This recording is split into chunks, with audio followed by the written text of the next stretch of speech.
주리니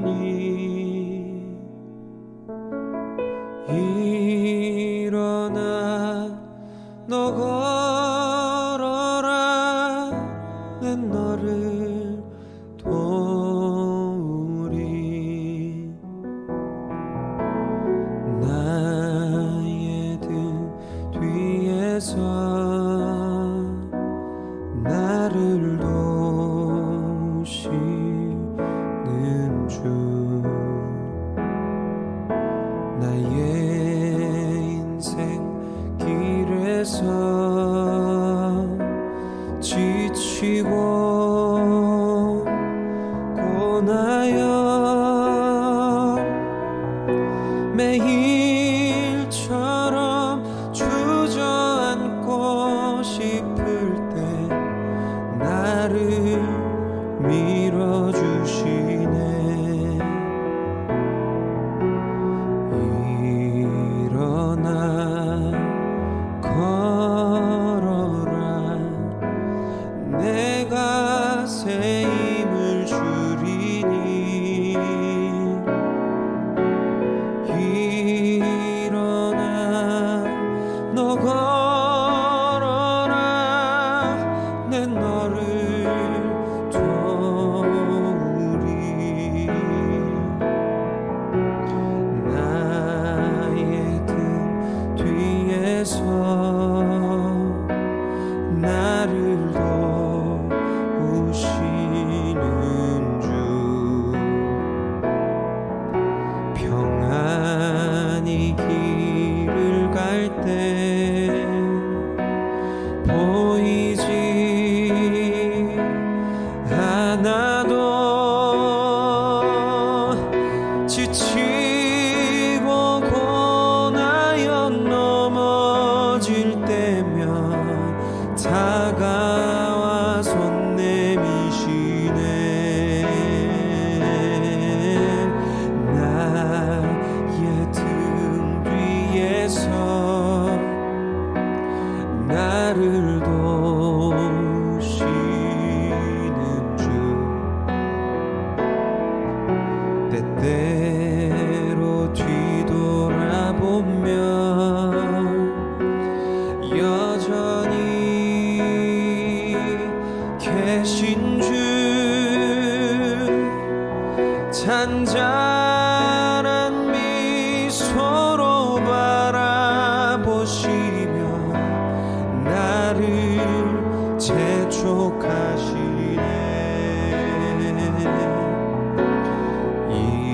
일어나 걸어라 내가 새 힘을 주리니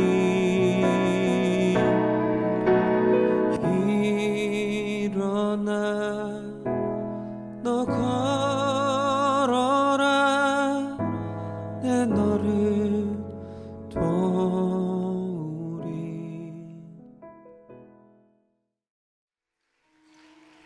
나의 영원하신 기억 생명보다 귀하다 나의 갈 길 다가도록 나와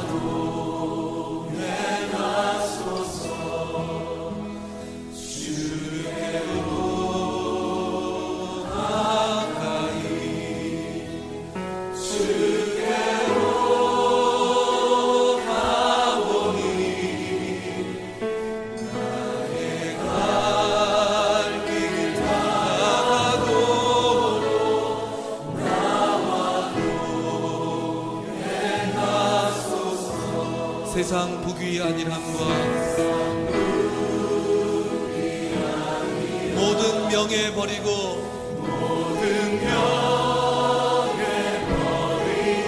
험한 길을 가는 동안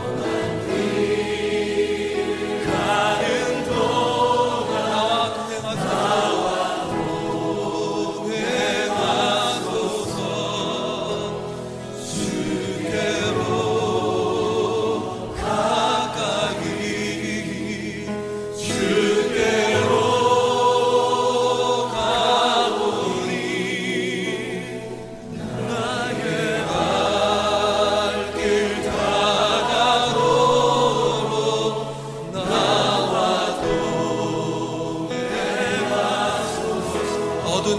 지나 지나가며 험한 바다 건너서 천국 문에 이르도록 나와 동행하소서.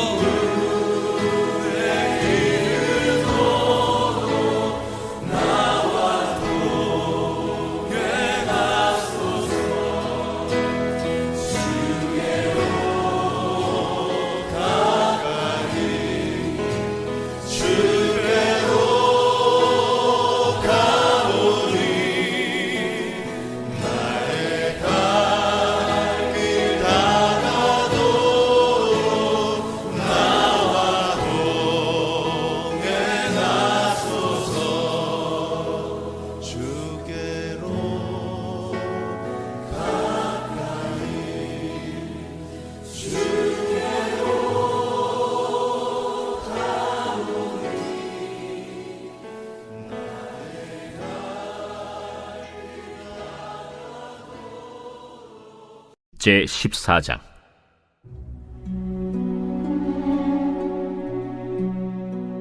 그때 여로보암의 아들 아비야가 병든지라. 여로보암이 자기 아내에게 이르되, 청하건대 일어나 변장하여 사람들이 그대가 여로보암의 아내임을 알지 못하게 하고 실로로 가라. 거기 선지자 아히야가 있나니 그는 이전에 내가 이 백성의 왕이 될 것을 내게 말한 사람이니라. 그대의 손에 떡 10개와 과자와 꿀 1병을 가지고 그에게로 가라. 그가 그대에게 이 아이가 어떻게 될지를 알게 하리라. 여로보암의 아내가 그대로 하여 일어나 실로로 가서 아히야의 집에 이르니 아히야는 나이가 많아 눈이 어두워 보지 못하더라. 여호와께서 아히야에게 이르시되, 여로보암의 아내가 자기 아들이 병들었으므로 네게 물으러 오나니 너는 이러이러하게 대답하라. 그가 들어올 때에 다른 사람인 체 함이니라. 그가 문으로 들어올 때에 아히야가 그 발소리를 듣고 말하되, 여로보암의 아내야, 들어오라. 내가 어찌하여 다른 사람인 채 아느냐? 내가 명령을 받아 흉한 일을 내게 전하리니 가서 여로보암에게 말하라. 이스라엘의 하나님 여호와의 말씀이 내가 너를 백성 중에서 들어 내 백성 이스라엘의 주권자가 되게 하고 나라를 다윗의 집에서 찢어내어 내게 주었거늘. 너는 내 종 다윗이 내 명령을 지켜 전심으로 나를 따르며 나 보기에 정직한 일만 행하였음과 같지 아니하고 내 이전 사람들보다도 더 악을 행하고 가서 너를 위하여 다른 신을 만들며 우상을 부어 만들어 나를 노엽게 하고 나를 내 등 뒤에 버렸도다. 그러므로 내가 여로보암의 집에 재앙을 내려 여로보암에게 속한 사내는 이스라엘 가운데 매인자나 노인자나 다 끊어버리되 거름더미를 쓸어버림같이 여로보암의 집을 말갛게 쓸어버릴지라. 여로보암에게 속한 자가 성읍에서 죽은즉 개가 먹고 들에서 죽은즉 공중의 새가 먹으리니 이는 여호와께서 말씀하셨음이니라 하셨나니 너는 일어나 내 집으로 가라. 내 발이 성읍에 들어갈 때 그 아이가 죽을지라. 온 이스라엘이 그를 위하여 슬퍼하며 장사하려니와 여로보암에게 속한 자는 오직 이 아이만 묘실에 들어가리니 이는 여로보암의 집 가운데에서 그가 이스라엘의 하나님 여호와를 향하여 선한 뜻을 품었음이니라. 여호와께서 이스라엘 위에 한 왕을 일으키신즉 그가 그날에 여로보암의 집을 끊어버리리라. 언제냐 하니 곧 이제라. 여호와께서 이스라엘을 쳐서 물에서 흔들리는 갈대같이 되게 하시고 이스라엘을 그의 조상들에게 주신 이 좋은 땅에서 뽑아 그들을 강 너머로 흩으시리니 그들이 아세라상을 만들어 여호와를 진노하게 하였음이니라. 여호와께서 여로보암의 죄로 말미암아 이스라엘을 버리시리니 이는 그도 범죄하고 이스라엘로 범죄하게 하였음이니라. 여로보암의 아내가 일어나 디르사로 돌아가서 집 문지방에 이를 때 그 아이가 죽었지라. 온 이스라엘이 그를 장사하고 그를 위하여 슬퍼하니 여호와께서 그의 종 선지자 아히야를 통하여 하신 말씀과 같이 되었더라. 여로보암의 그 남은 행적, 곧 그가 어떻게 싸웠는지와 어떻게 다스렸는지는 이스라엘 왕 역대 지략에 기록되니라. 여로보암이 왕이 된 지 22년이라. 그가 그의 조상들과 함께 자매 그의 아들 나답이 대신하여 왕이 되니라. 저는 영화를 좋아합니다. 그래서 시간이 날 때마다 혼자서 영화를 보곤 하는데 1946년에 만들어진 헐리우드 영화 It's a Wonderful Life라는 고전 영화를 먼저 소개해드리고자 합니다. 이 영화는 조그만 시골 마을의 이야기인데 주인공은 조지 베일리라는 사람의 이야기입니다. 조지는 평범한 시골 가정의 장남입니다. 어릴 때 약국에서 아르바이트를 하다가 약사인 주인 아저씨가 자기 아들의 사망 전보를 받고 그 충격으로 고객의 처방약에 독약을 잘못 섞어 넣어서 그러면서도 조지에게 배달을 하라고 합니다. 조지는 독약이 섞인 것을 알고 배달을 하지 않았고 나중에 주인에게 혼이 나지만 약사 주인 아저씨를 위기에서 구해줍니다. 시간이 흐르고 조지가 훌륭한 청년으로 성장을 합니다. 건축과 주택자금 대출 회사를 운영하던 아버지가 언제나 가난한 동네 사람들을 돕느라고 자기 집은 정작 가난했던 것이 싫어서 조지는 대학에서 건축을 전공하고 많은 돈을 벌겠다는 포부를 가지고 여행을 떠날 준비를 합니다. 그런데 갑자기 아버지가 돌아가시고 조지는 아버지 대신 회사의 운영을 맡지 않으면 회사가 문을 닫게 되는 상황이어서 자신의 꿈을 접고 아버지 회사를 이어서 운영하게 됩니다. 조지는 아버지가 하시던 대로 가난한 사람들에게 집을 지어주고 또 좋은 조건으로 돈도 빌려주고 그들이 집을 살 수 있도록 어려운 사람들을 돕습니다. 그런데 그 동네에는 포트라는 악덕 사업가가 있던데 조지 회사가 늘 자신의 사업에 방해가 되어서 그 마을의 은행을 인수하고 조지 회사에 대출금을 일시에 갚으라고 합니다. 그때 조지는 어린 시절 친구 메리와 신혼여행을 떠나려다가 그런 사태가 터지자 신혼여행 경비와 또 다른 고객들이 자기 일처럼 나서서 돈을 모아주어서 겨우 대출금을 갚고 파산의 위기를 넘깁니다. 시간이 흘러서 이제 조지는 또 아이들도 생기고 평온하게 지내는 어느 크리스마스 이브입니다. 그런데 그날 같이 일하는 삼촌이 은행에 디파짓 할 돈 8,000불을 잃어버려서 공금횡령으로 감옥에 가야 하는 상황에 빠지게 됩니다. 그 당시에는 8,000불이 워낙 큰 액수라서 대체할 자금이 없었고 또 악덕업자 포터에게 급하여서 도움을 청하지만 오히려 경찰에 연락해서 체포하게 하겠다고 협박을 합니다. 낙담한 조지는 자기가 그런 재산을 모으지 못한 자신의 무능력한 삶을 후회하면서 차라리 다리에 떨어져 죽겠다고 강물에 뛰어들려고 하는 찰나에 바로 옆에서 어떤 사람이 자기보다 먼저 다리 위에서 뛰어내립니다. 그 순간 그 사람을 구해야겠다는 생각에 엄격결에 자기도 강물에 뛰어들어서 그 사람을 구해줍니다. 그런데 구하고 보니 그 사람은 조지를 구하려고 하늘에서 내려온 날개 없는 천사였습니다. 조지가 죽는 것을 막으려고 먼저 물에 뛰어든 것이죠. 조지의 어려운 사정을 알게 된 동네 사람들이 조지를 구하기 위해서 기도하자 천국에서 사람들의 중보를 들은 하나님이 조지를 돕기 위해서 천사를 내려보낸 것이었습니다. 조지가 자신의 인생을 피곤하면서 차라리 내가 세상에서 태어나지 않으면 좋겠다는 그런 하소연을 들은 천사는 조지가 존재하지 않는 세상이 어떤지 조지에게 보여줍니다. 세상이 그렇게 바뀐 줄도 모르고 동네로 돌아온 조지는 동네가 너무 달라져서 놀라게 됩니다. 평화롭던 거리는 더 이상 평화롭지가 않고 거리에는 술집과 호텔과 유흥업소로 가득하고 사람들은 아무도 조지를 알아보지 못합니다. 자신이 운영하던 주택대출회사는 아버지가 돌아가심으로 문을 닫게 되었고 고리 대금업자였던 포터의 돈을 빌린 동네 사람들은 하나같이 어렵게 살아갑니다. 술집에서 만난 약사 아저씨는 독약을 잘못 처방해서 감옥을 다녀오고 폐인이 되었습니다. 늘 미소가 떠나지 않던 아내 메리는 독신으로 초라하게 근근히 살아가고 있습니다.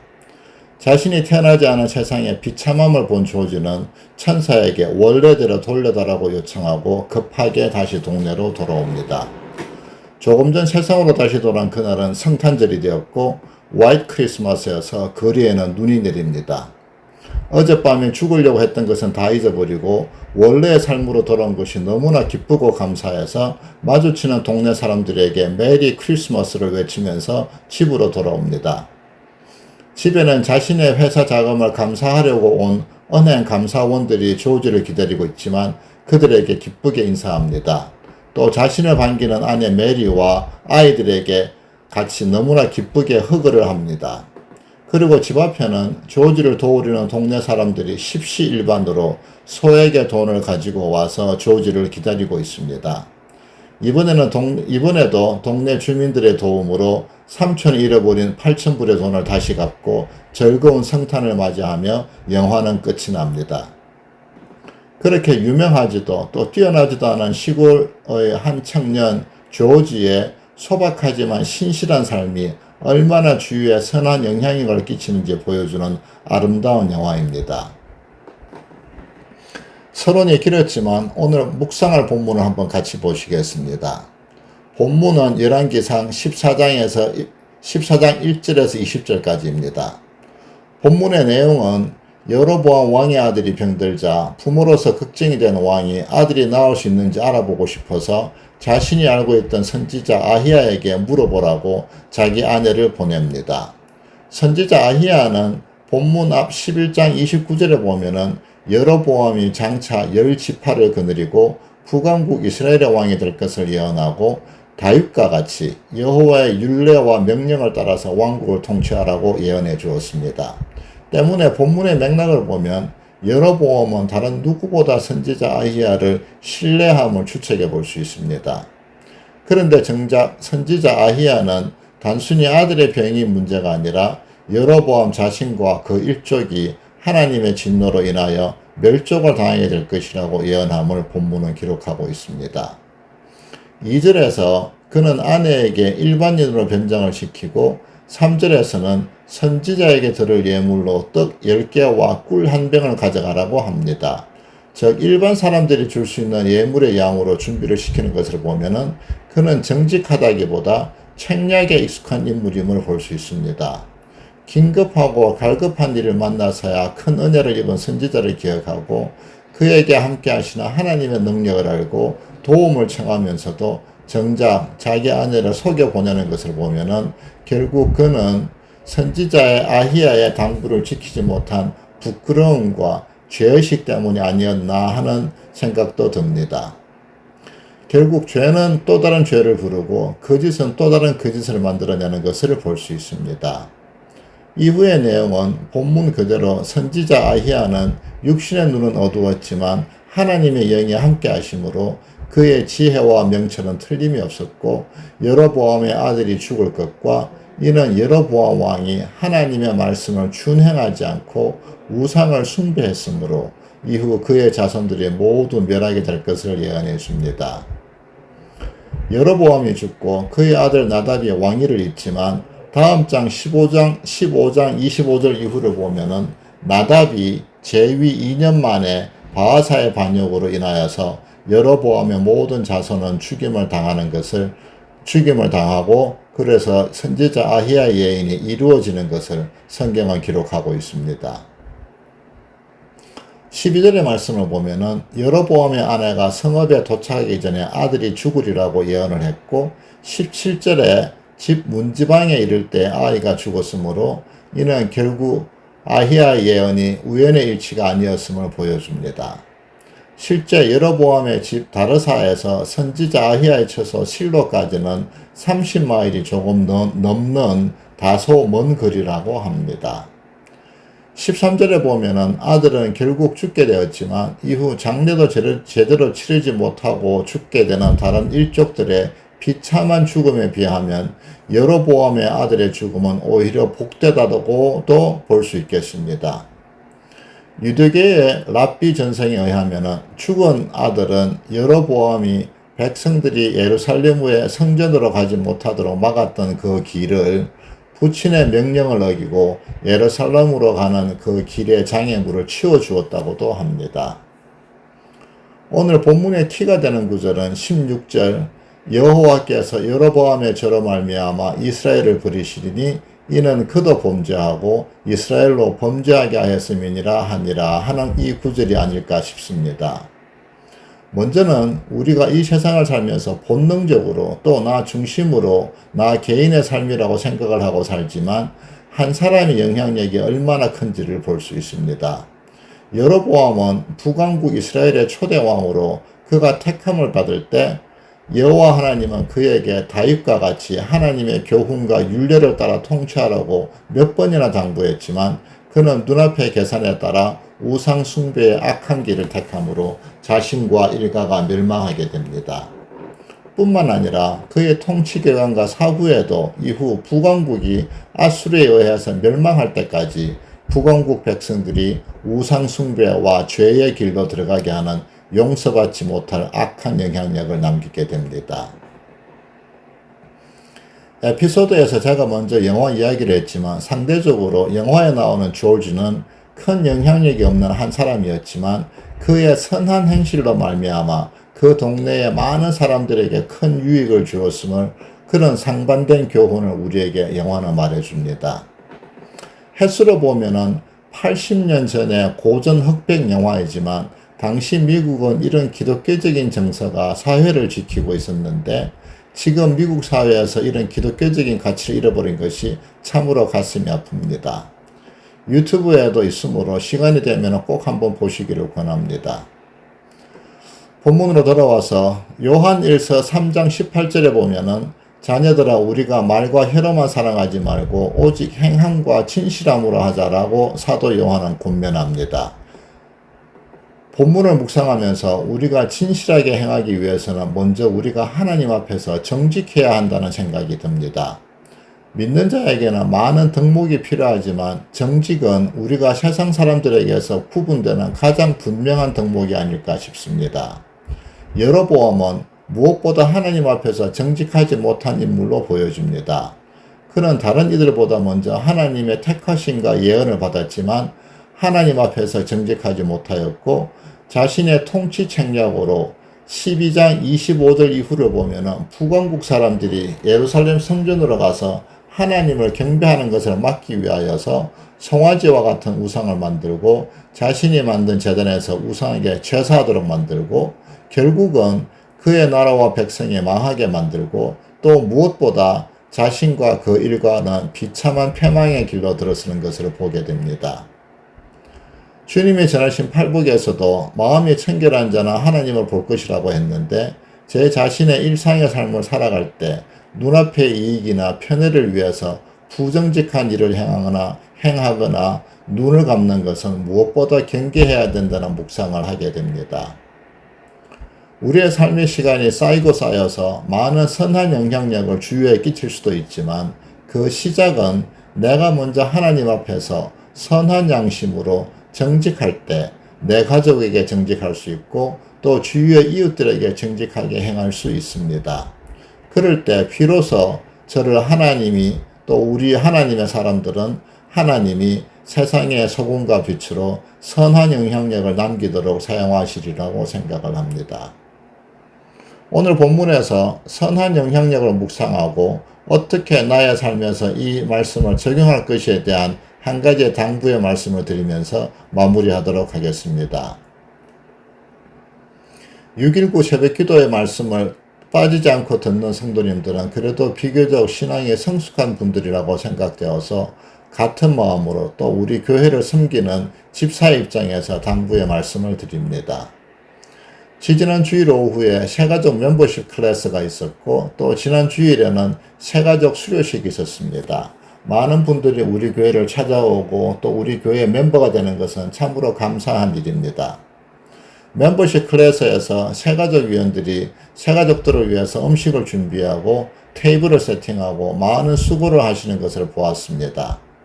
또 어떤 집사님은 지난 몇 년간 봉사부로 부엌에서 거의 매주 사역하시다가 보니 아직도 젊은 나이인데 어깨가 아파서 자리에 앉는 것도 힘들어하는 모습을 제가 보고 참 미안한 마음이 들었습니다.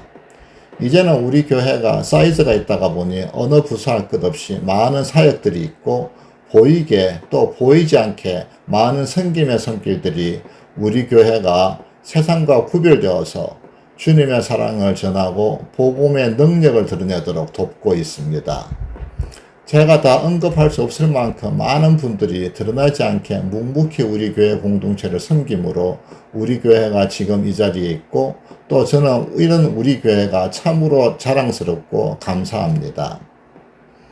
에베소서 4장 11절 12절에서 그가 어떤 사람은 사도로 어떤 사람은 선지자로 또 어떤 사람은 복음 전하는 자로 어떤 사람은 목사와 교사로 삼으셨으니 이는 성도를 온전하게 하여 봉사일을 하게 하며 그리스도 몸을 세우게 하려 하심이라. 또 고린도전서 12장 12절부터 보면은 우리는 그리스도 안에서 한 몸이고 또 한 지체로서 약한 것을 오히려 요긴하게 또 아름답지 못한 지체는 더욱 귀하게 서로 돌보게 하셨다고 사도 바울은 권면합니다. 오늘 본문에서 본 여로보암은 누구보다도 하나님의 은혜를 입은 자입니다. 하지만 그는 하나님의 진정한 은혜와 능력을 모르고 다윗과 같이 하나님을 의지하지 못하고 하나님의 윤례를 떠나서 자신의 계책으로 나라를 다스리려고 하다가 패망의 부끄러운 삶의 기록을 남겼습니다. 오늘 본문에 이런 마지막 상황에 이르기 전에 하나님은 선지자를 통하여서 2번이나 그에게 돌아서라고 회개의 기회를 주었지만 그는 왜 그런 길을 갔을까 하는 생각을 하게 됩니다. 저는 30살에 예수님을 구주로 영접하고 처음에는 제가 여전히 무엇을 하고 또 수고하고 애쓴다고 생각을 했습니다. 시간이 지나고 이래서 보면은 제가 하나님의 사랑과 은혜를 알게 하시는 것이 정말 하나님의 은혜임을 깨닫게 됩니다. 비교할 수는 없지만 오호라 나는 공고한 사람이라는 사도 바울의 고백의 의미를 조금은 알 것도 같습니다. 우리 교회 공동체에 속하여서 주님의 몸된 교회를 섬기는 것은 주님이 주신 은사에 따라 사역을 하고 섬기는 것은 참으로 귀하고 아름다운 일입니다. 그 중에서도 때로는 다른 지체들이 끓이는 일을 내가 먼저 묵묵히 감당한다라면 좀 더 성숙한 섬김의 모습이 아닌가 싶습니다. 나에게 그런 사역의 은사가 없어도 누군가는 해야 하는 사역이 있을 수 있습니다. 많은 경우 다른 지체들이 잘하지 않는 사역은 내가 누리는 편의와 유익을 포기하고 수고와 불편을 감수하는 일이 될 수 있습니다. Who is bigger? 라는 사이트에서 위키피디아와 다른 다양한 데이터 소스를 분석하고 역사적 중요성에 따라 가장 인류에 큰 영향력을 주었던 15인의 인물 중에 예수님을 가장 먼저 선정한 리스트를 보았습니다. 예수님이 가장 큰 사람이라는 뜻이겠습니다. 주님이 인류에게 가장 큰 영향을 준 인물이라는 것은 주님만이 십자가를 지신 까닭이라 생각이 됩니다. 십자가는 하나님의 영광과 능력을 의미하지만 그 누구도 그 아무도 지지 않은 또 주님만이 순종하여서 지시는 고난의 짐이었습니다. 교회는 우리의 믿음을 섬김으로 실천하는 공동체입니다. 아직 내가 아무런 교회 사역을 맡고 있지 않다라면은 주님이 부르시는 부서에서 교회를 섬기시고 또 내가 이미 다른 사역에 참여하고 있다면 다른 지체들이 돌보지 못하고 또 다른 지체들이 감당하지 못하는 사역의 자리를 찾아서 주님의 십자가의 은혜로 감당하시는 그런 성도님들이 한 분 한 분 되시기를 주님의 이름으로 축원합니다. 세 가지 기도 제목으로 같이 기도하시겠습니다. 먼저는 돌아오는 주일은 우리 교회의 41주년 창립 기념 주일입니다. 그동안 우리 교회를 지키시고 인도하시는 하나님의 은혜에 감사하며 또 주말에는 노진중 목사님의 말씀 집회가 있고 또 주일 오후에는 박군동 전도사님 목사 안수식도 있습니다. 집회와 행사를 위해서 또 많은 성도님들이 참석하셔서 말씀의 은혜가 충만하도록 기도해 주시기 바랍니다.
이번 주일은 창립 기념주일이면서 또 어머니 주일이기도 합니다. 세상이 타락하고 하나님의 말씀을 떠나면서 성경적 가정이 붕괴되고 잃어버린 우리 아이들의 영혼을 보면 참으로 마음이 아픕니다. 가정에서 어머니의 사랑과 같은 하나님의 사랑이 부어지고 상처받은 가정들이 성경적인 가정으로 회복될 수 있도록 우리의 자녀들과 가정들을 위해서 기도하겠습니다.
마지막으로 교회 건축을 위해서 기도해 주시기 바랍니다.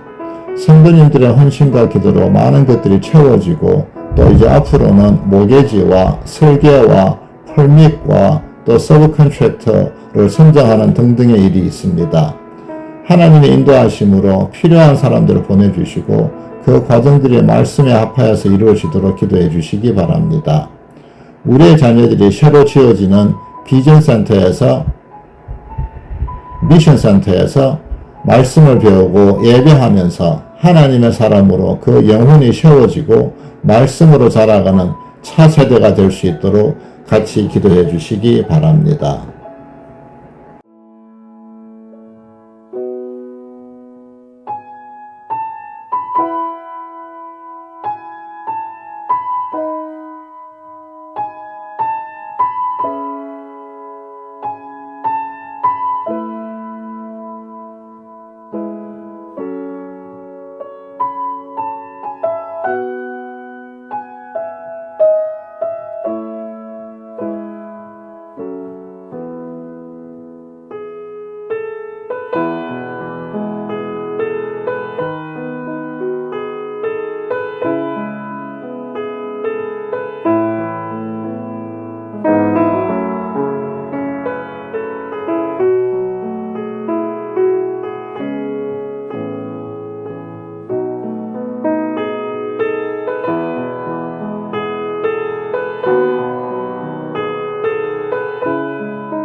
주님이 가르치신 기도로 마치도록 하겠습니다. 하늘에 계신 우리 아버지, 이름이 거룩하게 여김을 받으시오며 나라가 임하시오며 뜻이 하늘에서 이루어진 것 같이 이 땅에서 이루어지이다. 오늘 우리에게 일용할 양식을 주시옵고 우리가 우리에게 죄지은 자를 사하여 준 것 같이 우리의 죄를 사하여 주시옵고 우리를 시험에 들게 하지 마시옵고 다만 악에서 구하시옵소서. 나라와 근세와 영광이 아버지께 영원히 있사옵나이다. 아멘.